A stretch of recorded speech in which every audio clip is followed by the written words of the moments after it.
So I've been sewing up some masks for hospitals and doctors' offices and veterinary hospitals, and people have been asking me how I'm putting them together.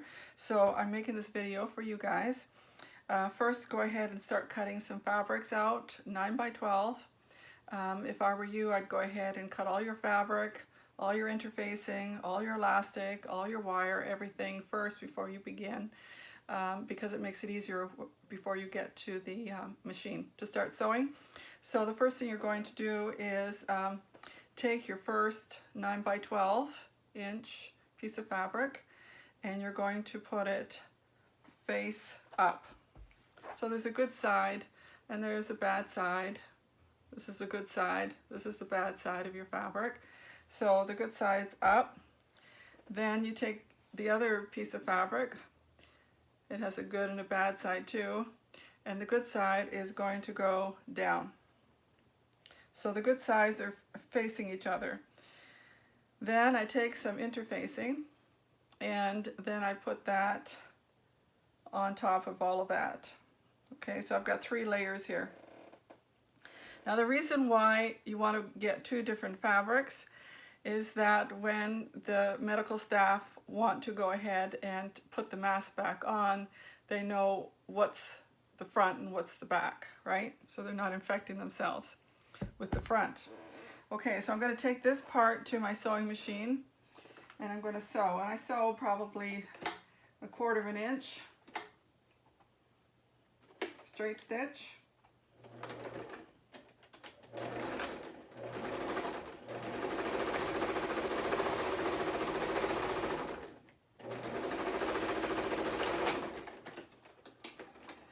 On the shorter side, okay, so that's the 9 inch.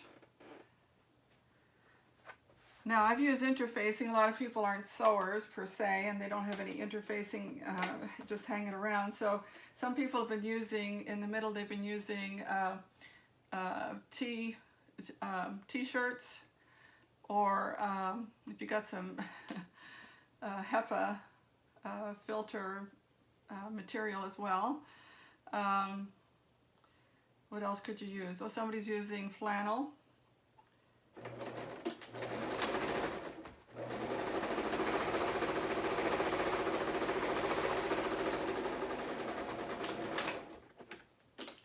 The top and bottom should be a tightly woven fabric as well, okay?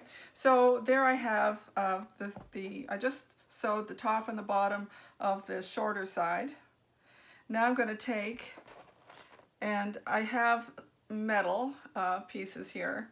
They're basically wire pieces. You can use a paper clip if you don't have any wire hanging around your house. And I'm just going to put it right in the middle of the top, above the seam that I just made. And I'm going to put it back in the machine and I'm going to zigzag on top of that metal.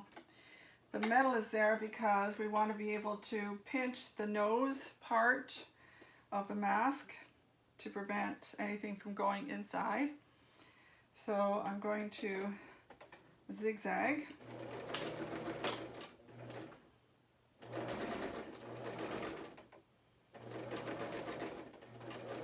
Watch your fingers. I have put a needle or 2 through my thumb over the years. Okay, so now that piece of metal is there. The next thing that you do is you're just going to turn it inside out, like so. So now we have the good side. If you want to press it at this point, you can. Inside out.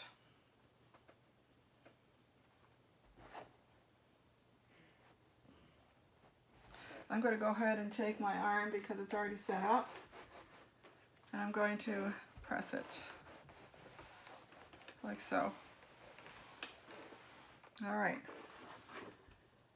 Now, for the other sides, I'm going to just turn it in to approximately 1 inch, and I'll go ahead and pin it. Some people don't have to pin it, but I'll pin it just to get it started. You certainly don't want to sew over your pins because you'll break your sewing machine needle. So then I'll put that in here. And I'm going to do a zigzag. I'm going to make sure that I catch the raw edges so they're not fraying. I'm going to zigzag down like this. Make sure I take out that needle. And I always back stitch. Take it out like so. And now I'm going to do the other side. Doing the same thing. Cut off all the extra threads. You don't need that to be hanging around either. Get rid of those. I'm going to do the other side now. I'm just going to turn it in an inch just like the other side. What I've done here is I've created a pocket, and the pocket is for the elastic that we're going to put in. Okay. I'm going to zigzag again. Make sure that you go over all your raw edges. Back up, go forward.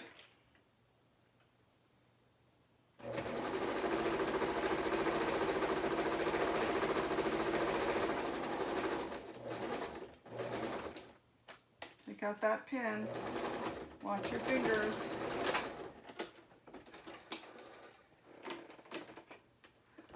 And then cut off the stray threads. Now we're almost done. You see how fast that's going. Once you have everything cut and ready to go, it's pretty fast. So the next thing I'm going to do is take my elastic. Now I ran out of my sewing elastic, so I went to the dollar store and I bought their hair bands and I cut those up. Now these are 8 inches. Okay, these are 8 inches long. And I go ahead and take a safety pin. Hopefully you can see that. And I just weave it through that channel that I just made. Like so.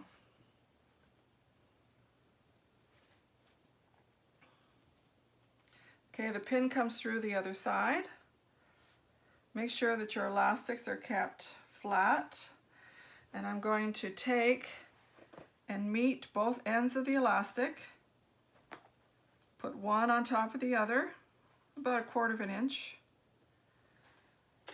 And then I pin it together. Take it over to the sewing machine and I zigzag on top of that.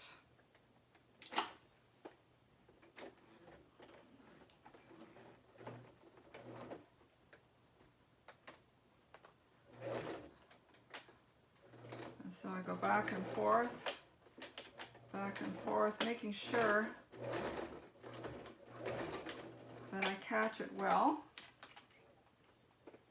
so it doesn't unravel. I'm going to do it one more time. All right, get in there. Okay, sometimes this happens, it moves. So I'm going to pin it back into place.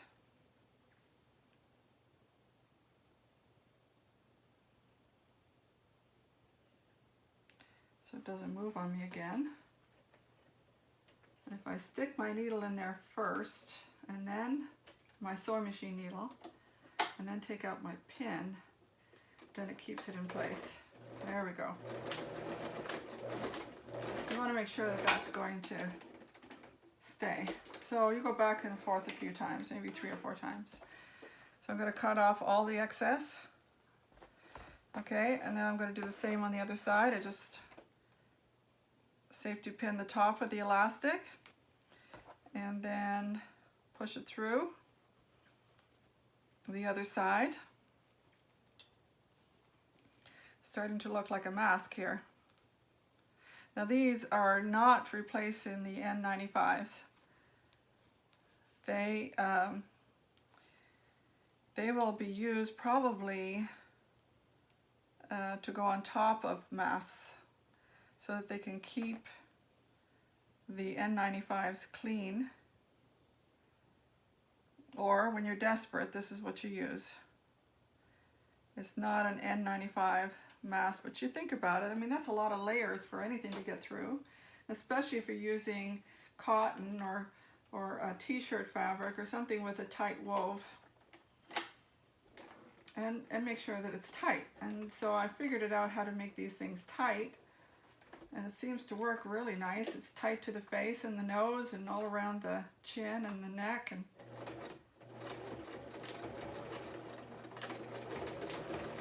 And also these are washable. So I'm going to put it back in again. Yeah, that's the nice thing about these. These are washable.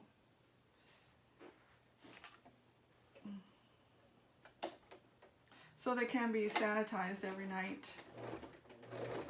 I just had a doctor's office pick up 10 of them, and they'll just wear them and sterilize them and be ready the next day for their patients.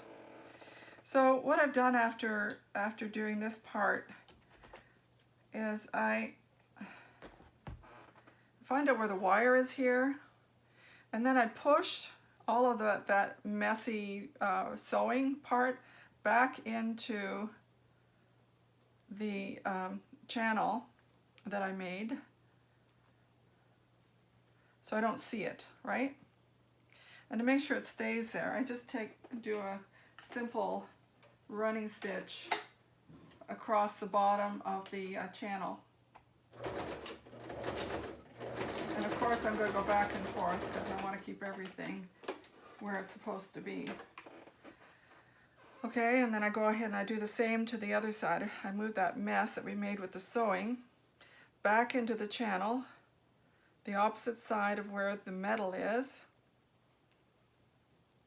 Just push it back in there once it's hiding. Then I just stitch it right at the edge, right here at the edge. Okay.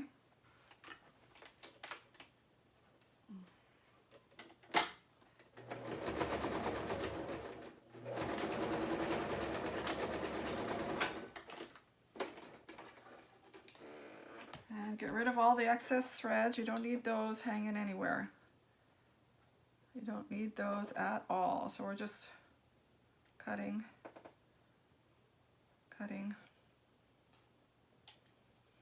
Okay, so now that I have them all sewn, I mean, it's real simple. And once you have everything cut ahead of time, it takes, you know, how long is, well, 5 minutes or so, right? What are we at, 13 minutes? Well, I guess it's 13 minutes. So I usually just bend them just so to take a look and give them some form. But there you go. So when they're put on, the doctors just, or the nurses, they just slip the elastic over their ears, and away you go. That simple.